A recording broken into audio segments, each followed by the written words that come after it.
Hello friends, मैं हर्षिता शुक्ला आप सभी लोगों का हर्षिता क्लासेस में बहुत बहुत स्वागत करती हूँ। फ्रेंड्स, आज मैं यूपी डीएलएड थर्ड सेमेस्टर के विज्ञान विषय से बहुत ही महत्वपूर्ण प्रश्नों के साथ हाजिर हुई हूँ और ये प्रश्न आपकी परीक्षा के लिए रामबाण साबित होंगे, तो पूरा वीडियो ध्यान से देखें, एक भी क्वेश्चन स्किप नहीं करें। और इसी तरह मैं सभी सब्जेक्ट्स की आप लोग को बेहतरीन प्रिपरेशन कराऊंगी ताकि आप लोग बेहतरीन तैयारी कर सकें और परीक्षा में अच्छे नंबर प्राप्त कर सकें। तो चलिए फ्रेंड्स, पहला क्वेश्चन है, रासायनिक परिवर्तन किसे कहते हैं। बहुत ही महत्वपूर्ण प्रश्न है, रासायनिक परिवर्तन किसे कहते हैं, लिखिए। तो इसका आंसर होगा कि रासायनिक क्रियाओं के फलस्वरूप जो परिवर्तन होते हैं उन्हें रासायनिक परिवर्तन कहते हैं या वे रासायनिक परिवर्तन कहलाते हैं। और इसका समीकरण आप सूत्र लिख सकते हैं, समीकरण लिख सकते हैं 6CO2 + 12H2O और एरो C6H12O6 + 6O2।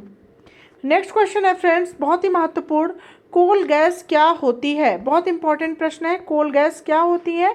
तो इसका आंसर होगा कि यह hydrogen, carbon monoxide, methane, ethylene, acetylene आदि का मिश्रण है।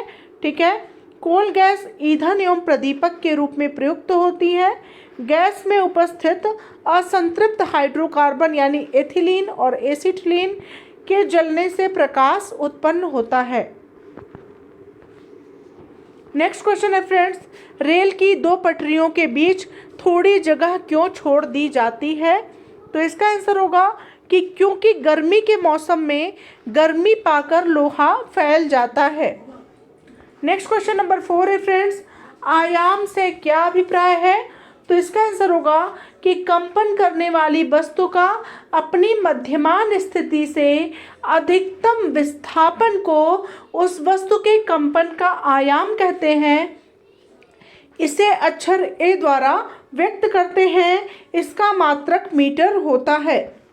नेक्स्ट क्वेश्चन नंबर 5 है फ्रेंड्स, जीवाणुओं से प्राप्त होने वाली दो प्रतिजैविक यानी एंटीबायोटिक दवाओं के नाम लिखिए। तो इसका आंसर होगा स्ट्रेप्टोमाइसिन, टेरामाइसिन, क्लोरोमाइसिटीन आदि विभिन्न एंटीबायोटिक्स के ही उदाहरण हैं। नेक्स्ट क्वेश्चन पर आते हैं फ्रेंड्स, प्रतिवर्ती क्रिया का कोई दो उदाहरण दीजिए। बहुत ही महत्वपूर्ण प्रश्न है। तो इसका आंसर होगा, पहला है बंदूक से गोली चलाना और दूसरा है नाव से बाहर निकलते समय नाव का पीछे जाना। नेक्स्ट क्वेश्चन नंबर 7 है, नवीकरणीय ऊर्जा किसे कहते हैं, लिखिए।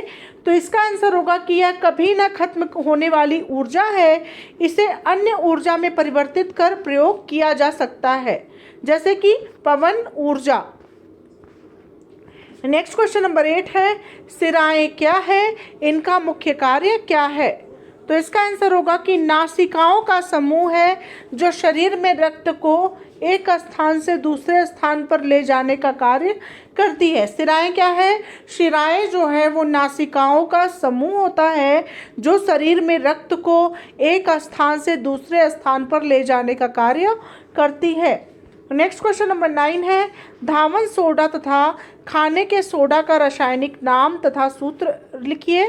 तो धावन सोडा का रासायनिक सूत्र है सोडियम कार्बोनेट Na2CO3 और खाने के सोडा का सूत्र है sodium bicarbonate NaHCO3। Next question number 10 है फ्रेंड्स, गुप्त ऊष्मा क्या है। तो इसका आंसर होगा कि बिना ताप बदले पदार्थ की अवस्था परिवर्तन। ठीक है, जैसे ठोस से द्रव तथा द्रव से गैस में आवश्यक ऊष्मा को पदार्थ की गुप्त ऊष्मा कहते हैं। मतलब कि बिना ताप बदले जो है पदार्थ की अवस्था में परिवर्तन हो जाए, जैसे ठोस से द्रव में परिवर्तित हो जाए और द्रव से गैस में परिवर्तित हो जाए, तो उसमें जो आवश्यक ऊष्मा लगती है उसे ही पदार्थ की गुप्त ऊष्मा कहते हैं। नेक्स्ट क्वेश्चन नंबर 11 है फ्रेंड्स, गलनांक क्या है। तो इसका आंसर होगा वह निश्चित ताप जिस पर कोई ठोस गर्म करने पर द्रव में बदलता है उसे पदार्थ का गलनांक कहा जाता है। नेक्स्ट क्वेश्चन नंबर 12 है, क्रोट किसे कहते हैं। तो इसका आंसर होगा पृथ्वी के सिकुड़ने के क्रम में सबसे अंदर वाले ठोस गोले को क्रोट कहते हैं। नेक्स्ट क्वेश्चन नंबर 13 है फ्रेंड्स, कार्बनिक रसायन क्या है?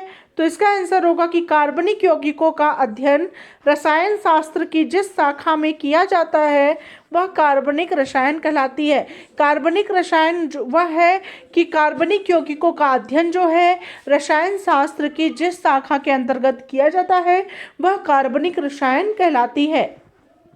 नेक्स्ट क्वेश्चन नंबर 14 है फ्रेंड्स, इसरो का क्या अर्थ है? बहुत ही महत्वपूर्ण प्रश्न। तो इसरो को हिंदी में कहते हैं अंतरिक्ष अनुसंधान संस्थान, और इसका इंग्लिश में होता है Indian space research organisation. Next question number 15 है फ्रेंड्स, प्लवन का सिद्धांत क्या है?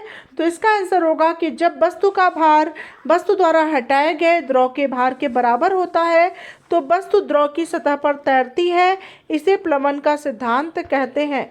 तो ये रहे फ्रेंड्स टॉप 15 बहुत ही ज़्यादा महत्वपूर्ण विज्ञान विषय से प्रश्न, और ऐसे ही मैं सभी प्रश्नों का सभी सब्जेक्ट्स का मैं आप लोगों को क्लास आप लोगों के लिए लेकर के आती रहूँगी ताकि आप लोग की बेहतरीन प्रिपरेशन हो सके परीक्षा के लिए। मिलते हैं नेक्स्ट वीडियो के साथ, तब तक के लिए thank you so much friends, thanks for watching my video.